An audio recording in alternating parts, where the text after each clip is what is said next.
Hi, everybody. This is Kevin, a CPA that does financial planning, AKA now the professor. So I'm going to talk today about when stock markets are going down, and that's in quotes, are going down. So what can we learn from this? I mean, it's been a number of years since we've had markets that have been down a few percent, many percent. The Corona crash, we were probably concerned with other things other than just the stock market. So what can we learn from this? I am a big believer in the evolution of investment knowledge for individual investors, for clients, the evolution through all the different ways that don't seem to work and some ways that seem to work better, at least they have in the past. We don't know about the future. So if you can have a teachable moment right now, when someone has a heart attack, cardiologists will say that's a potential teachable moment because people are now willing to listen. You know, the teacher shows up when the students are ready. So what can we learn from this and what can we do now? Now, if you're looking for, like some type of technical analysis or, something wild and crazy that you can do, this is not the video. If you're somebody who really knows what you're doing or is very arrogant about your investment style, this is not the video for you. This is, I think, based on academic not only theory, but data. And so it's about probabilities is what I'm going to talk about. So the first thing is language is important. So why do I say language is important? Well, when we tell ourselves markets are going down, markets are going down, that denotes that it's going to continue to happen. So when we make the statement, markets are going down, Your Money, Your Brain, Jason Zweig from the Wall Street Journal wrote a great book about when we see three dots, the fourth dot comes along automatically in our brain. We see going down, going up. We are pattern recognizers. And the reason why we are is because the people that were not pattern recognizers in our history are all extinct. So pattern recognizers have survived. But with investing, pattern recognition about, three dots going down, that doesn't mean the fourth dot is going down. As a matter of fact, technical analysis, which I took back in '87 before the market crash in 1987 in college. My teacher was a lot less confident in technical analysis after the '87 crash. Lots of data has come out that this pattern recognition ability, I'm not going to say it's voodoo. It is true sometimes. Might even be true 49% of the time, but it's really hard to invest with pattern recognition. So anyway, markets going down. Let's replace that with markets have gone down. So let me just divert to efficient market hypothesis. All it means is that today's prices are based on today and yesterday's information. That's it.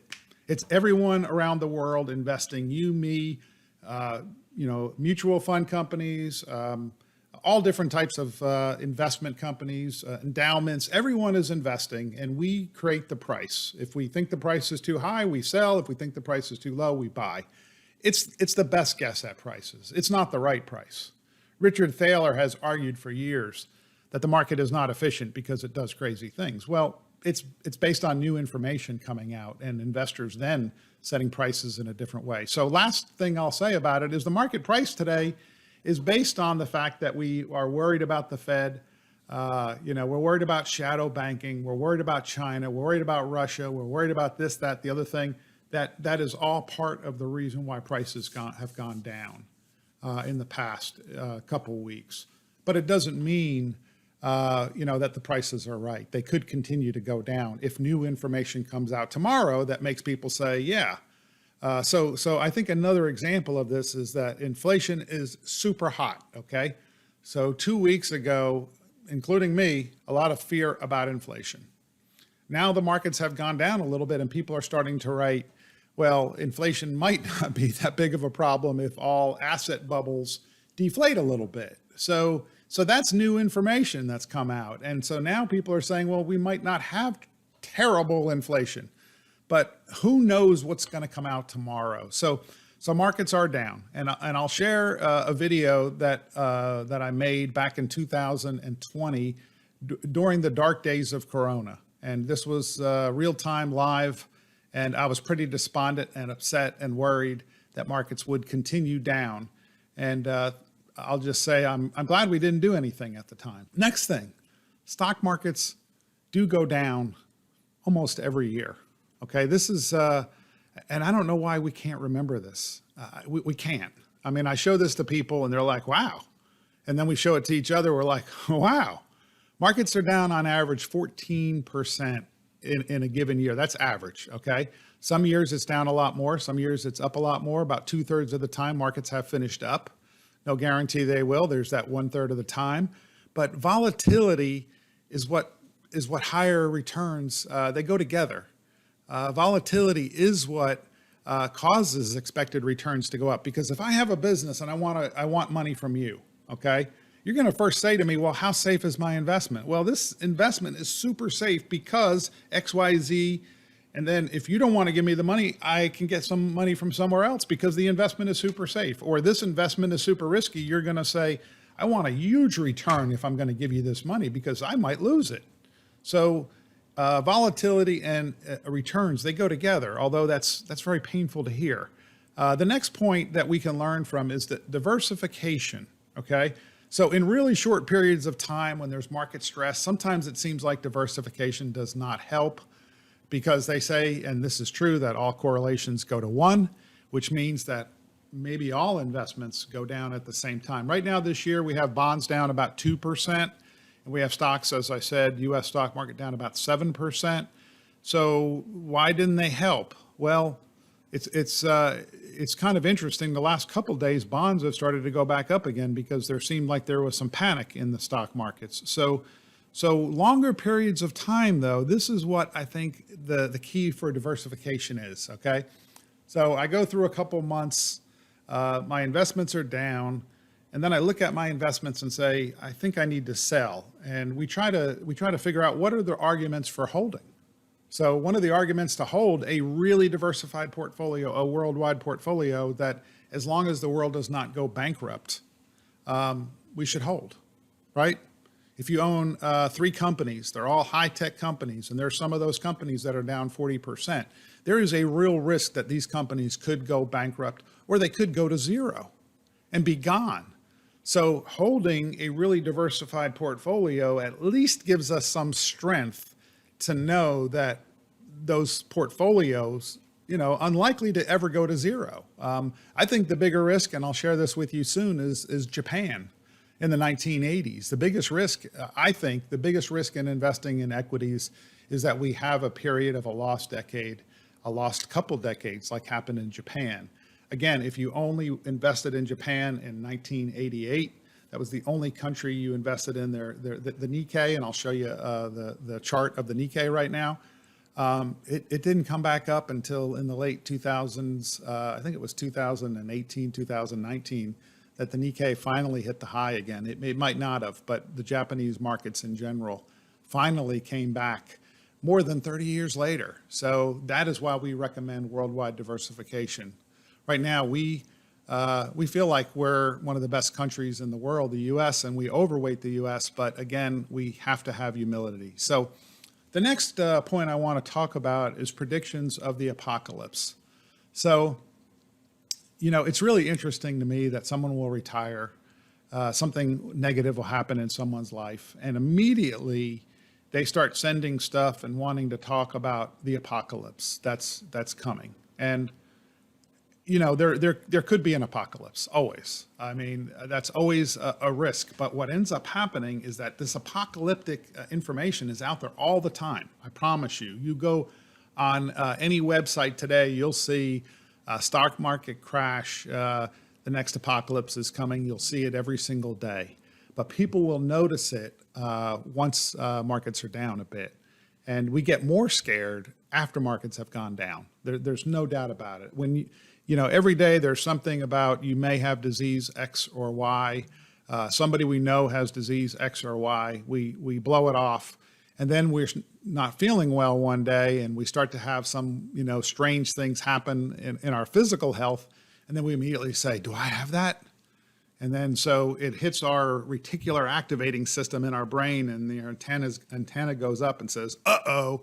So So that's what happens with the predictions of the apocalypse. What I would suggest is to think probability versus making predictions. So be humble. This year I have no idea what's going to happen this year. Because people will say this year, due to the Fed, Russia, trade war, Europe, North Korea, China, coronavirus, Ebola, Democrats, Republicans, Fox Media, CNN, them, us, all during all of these different things that happened, World War II, Vietnam, there was always predictions that stock markets would be gone. And, so far that's not happened. Again, I'm relatively confident when you look at probability that will not happen now. And if it does happen, again, it doesn't really matter where your money is invested. But thinking probabilities versus making predictions, it's not easy to do, but that's what we believe. So this idea of experts. So experts will tell you what to do. On the way up, everyone is an expert. On the way down, people will start to say, hey, you got to get out of this market. You got to avoid the market crash. So I guess I would ask you, why? Why do we have to avoid the market crash? Well, that seems like a stupid question to ask, Kevin. Why would you ask me why I don't want to lose money? Well, so that's making the assumption that we can predict when to get out and when to get back in. So I'm going to share with you at the end of this part 2 or 3 of this video, live when I was in my car back on March 17th, when the market was going down. I think it was down about 32% at the time, 30% at the time. I was pretty despondent, somewhat horrified, but I was telling the camera and I was telling myself that this is what we do. This is what we're going to do. This is the value of the belief that we have. And, thank the Lord, we didn't sell everything at that time because, look at what happened after that time period with this graph here. I mean, wow. And then I guess the next question I would have for you is avoiding the corona crash. How did that help you? If you avoided it, did it help you? Do you even think about 2020 stock market performance anymore? That's the thing that always has shocked me over the years, is that when I look back at 2008, 2009, I don't think about it that much, except when I tell people that, hey, this is how much your portfolio could be down if we went back through 2008, 2009. This is what your portfolio could have been down during the corona crash. But at the time, avoiding that market downturn, avoiding that crash was extremely important. But today, when we look back at it, we're like, I didn't avoid it. I laugh that my portfolio was down 30%, but it came way back up again. So sometimes the mission we think is to avoid short-term losses. The mission is to grow our wealth over long periods of time. At least that's what I think the mission is for those investment dollars that are for the future. So the second thing that I think that we don't know that we're doing is when markets are going down, again, poor language, we say, let's get back out. Let's get out and let's get back in again once it bottoms. There is no bell that rings when markets bottom. There's absolutely no bell that rings. There's no lighting up on our computer screen that says, this is the bottom. So we sell today, all right? And tomorrow we come back in again. And what happens if the stock market continues down? We don't buy. What happens if the stock market goes up? We say, well, it's probably going to go right back down again. Then it goes up a few days. And the biggest days in the market upward come after the biggest days in the market downward many times, not always. Again, we can't make predictions. But what if the market goes up 3%? Then do we get back in? Okay, we get back in. All right, I agree with that. Then the market rolls back over again and starts going down again. And you can just see the insanity here. The insanity. So again, I ask you, does anyone remember the days during the 2008, 2009 market crash? How you felt? I do, by the way, because I had just started. I didn't have many clients, but man, I felt really guilty that I didn't see it coming. Then the 2020 crash, it was so obvious that the market was going to continue to go down. I mean, I don't even know why it went back up at the time it did. I don't know if you do. You're brilliant. And if you got out before and got back in after it had crashed, God bless you. You don't need an investment advisor if you have that type of predictive power. Now, I don't believe anyone does. All right, so here's another one. Do you remember 2018? You see, 2018 was extremely unique to me because 2018, at the end of the year, the stock markets went down, some bond markets went down. There was no news. There was nothing extraordinary. I don't think there was anything extraordinary. Now, we probably made up a reason why, and you can see the different market crashes and corrections here. You know, it didn't go down that much, but people were calling me even in late December saying, hey, Kevin, why is the market down right now? And I'm like, I don't know. Nobody ever calls when the market's up. It's like, why did the US stock market go up 20-something% in 2021? You know, well, I don't know. We could make up a lot of reasons for it, but it's because investors came in and were willing to pay higher prices than those that were selling. But we do question it when it goes down. So if you remember these crashes, what I can tell you, what I remember is most of the people at least called us and said, hey, should we do something? And Jack Bogle famously says, don't just do something, just stand there. Instead of don't just stand there, do something. He always said, don't do something, just stand there. And that is the hardest thing to do. And people pay us to help them do that. But as you can see from this slide, the average investor vastly underperforms their investment.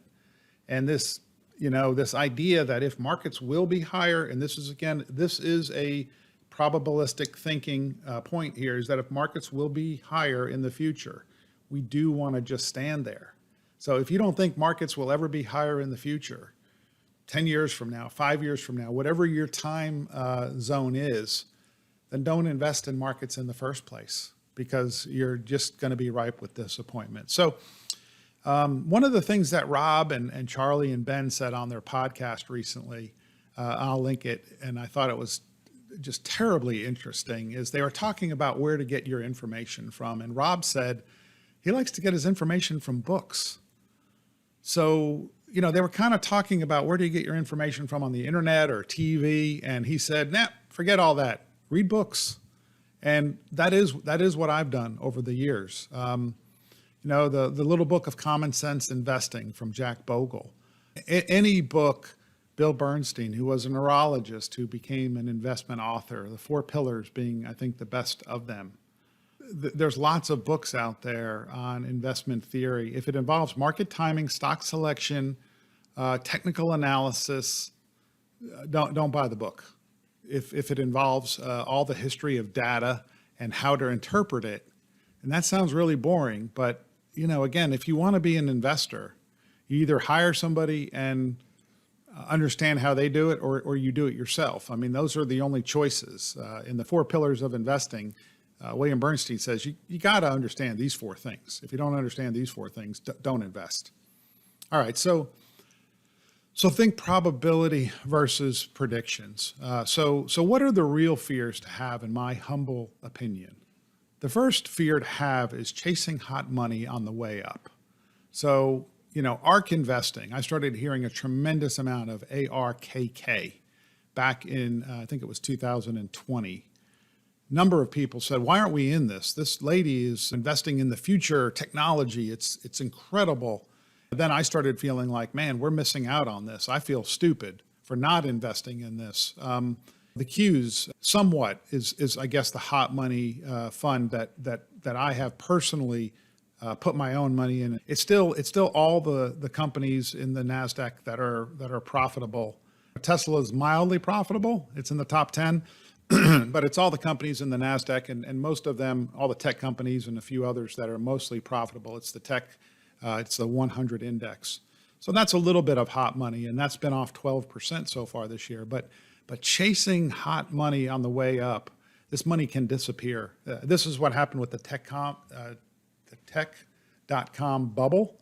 And, the same people that say, hey, the tech.com bubble was stupid are ones that are recommending investing in really highly unprofitable companies right now. So I don't know if this is going to be a bubble or not, but I do know is in every market cycle, when there's hot money on the way up and people are jumping in to make a quick buck.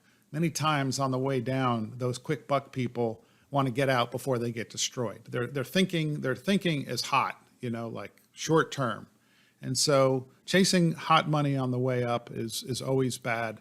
Yeah, it might be too late right now, right? It's like, well, why didn't you say this before? I've been saying this for years. It's just that now the student may be ready. So not being diversified. So you have this thing called systematic risk versus non-systematic or unsystematic risk. And I'll show a chart here. Now, all stocks have systematic risk. It cannot be diversified away. So if markets go down 20% and you own the market, you're down 20%. But there's many risks that you could diversify away, like owning an individual company, owning only companies in an individual country. These are risks that if you diversified and owned, pretty much a little of everything, and the world does not go bankrupt, and you own the future winners because they go into your investment, so you're still going to have systematic risk. There's just nothing to do about that. But the more you diversify and the more boring your portfolio is, if you're fully diversified, at least you only have the risk of the market. So again, I'd be happy to talk about further, like when people say, is 20 stocks diversified?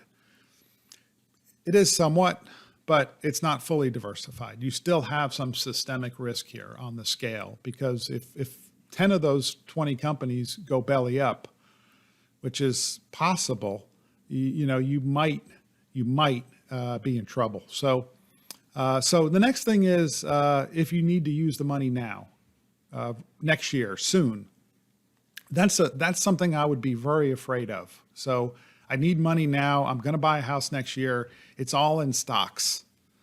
Probably a bad decision. Put it in before. Probably get it out now.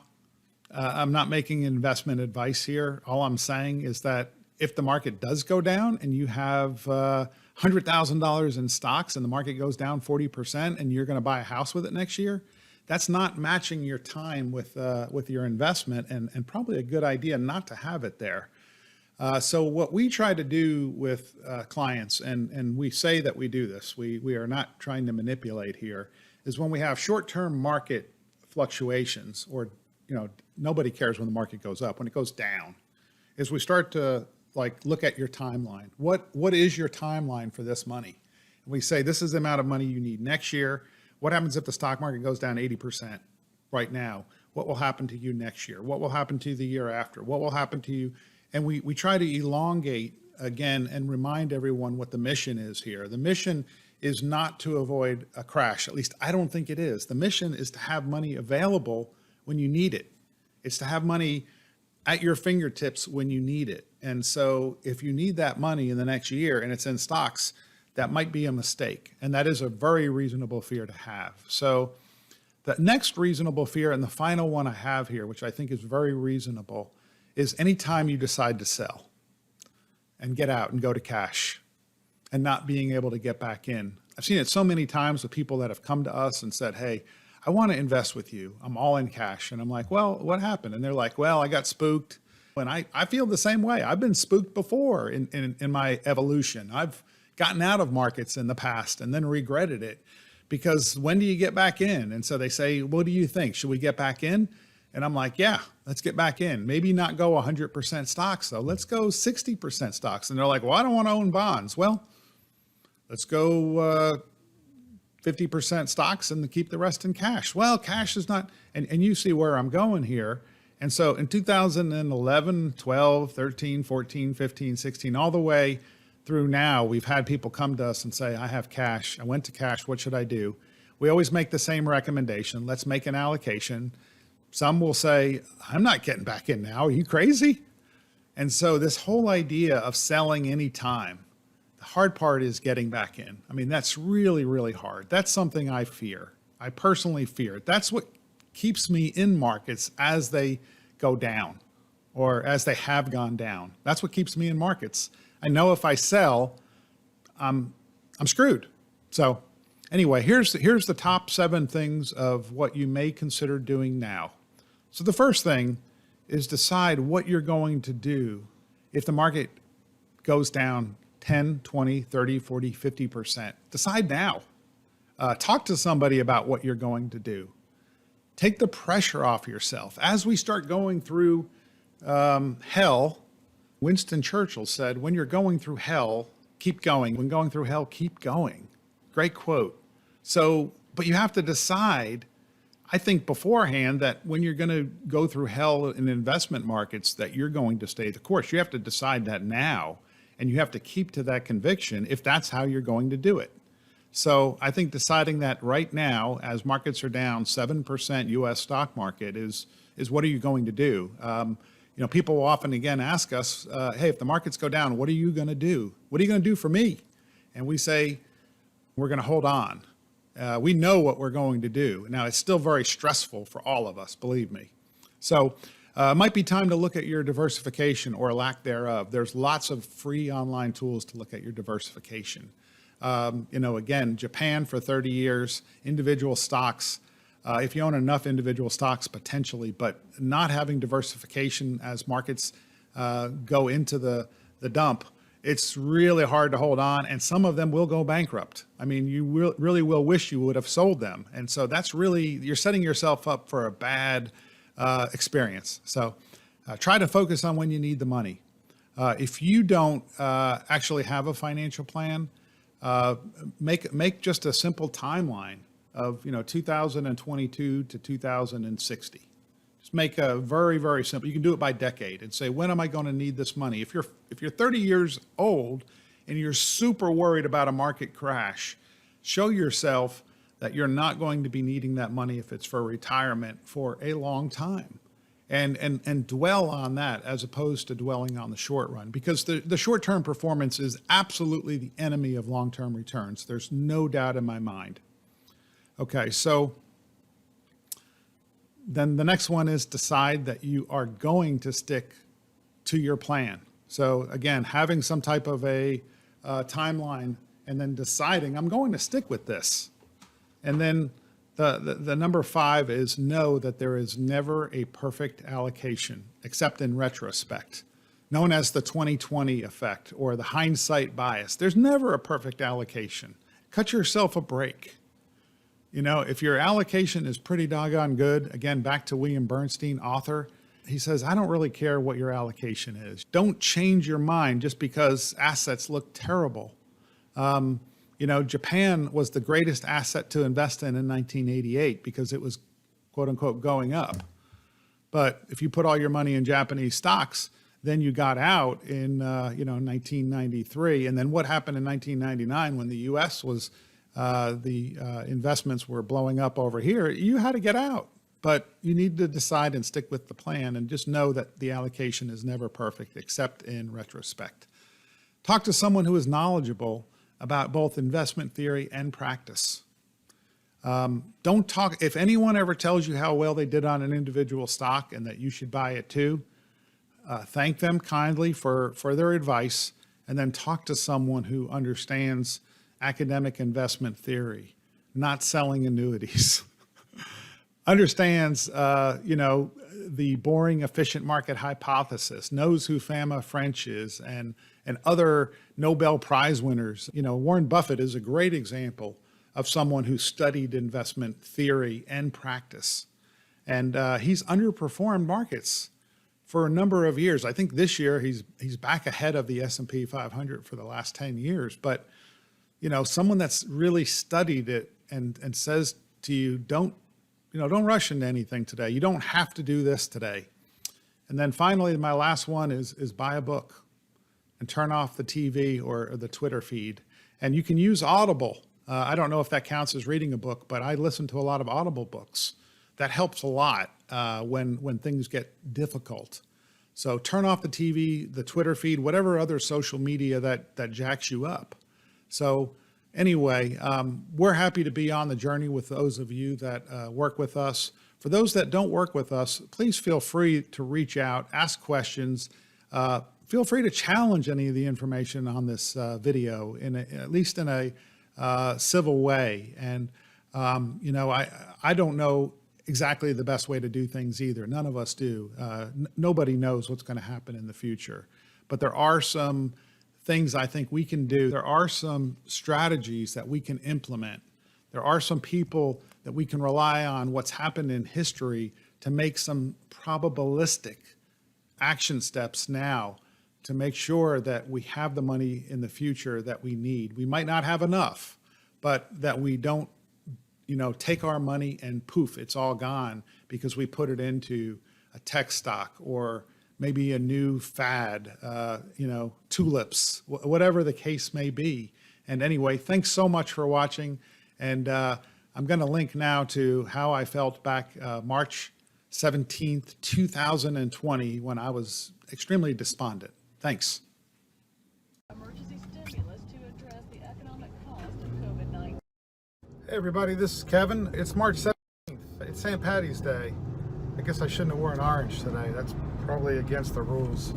But I love my Irish brethren. I'm half Irish, Scottish, and half Italian. So today we're going to talk about the coronavirus, the market crash, and just document the feeling today that we have, that our clients have, that Charlie and I have. Charlie and I still believe the best thing to do right now is to stay the course. It's getting harder to do that. The market's just going down. Yesterday was Bloody Monday, down 12, 13%. We're standing tight. We're standing steady. We think we know that crash has happened and the best thing to do is to do nothing, but in the last 24 hours in particular, we're getting lots of questions such as, why don't we just get out now and then get back in later? And boy, it sounds really good to get out while the market is quote unquote going down. And so I just wanted to document this. S&P is now down 30%. Small caps are down nearly 40%, 35% maybe. I don't know the exact numbers. But foreign stocks are all over the board, but they are down almost as much, sometimes more than the S&P 500. And we believe in staying the course. And so I probably will send this out to people in the future when they come on with us and say, look, this is what it's like to be a stock investor. Now, you don't have to have 100% stock, and this is the reason why you have some bonds, because there will be days like this. But if you're going to own stocks, you absolutely, and I'm going to use the word should here, but maybe the word should is wrong. You absolutely need to be ready to go through market downturns like 30% in about 30 days. You need to be prepared for this, and it's not fun. The problem is not that it's down 30%, by the way. The problem right now as we sit is we don't know how much more markets will be down, and that's really the part of market corrections, bear markets, crashes, whatever you want to call it, is that it's not just how much you're down, it's that now your money has been cut in by whatever, and you're afraid that you're going to quote unquote lose more.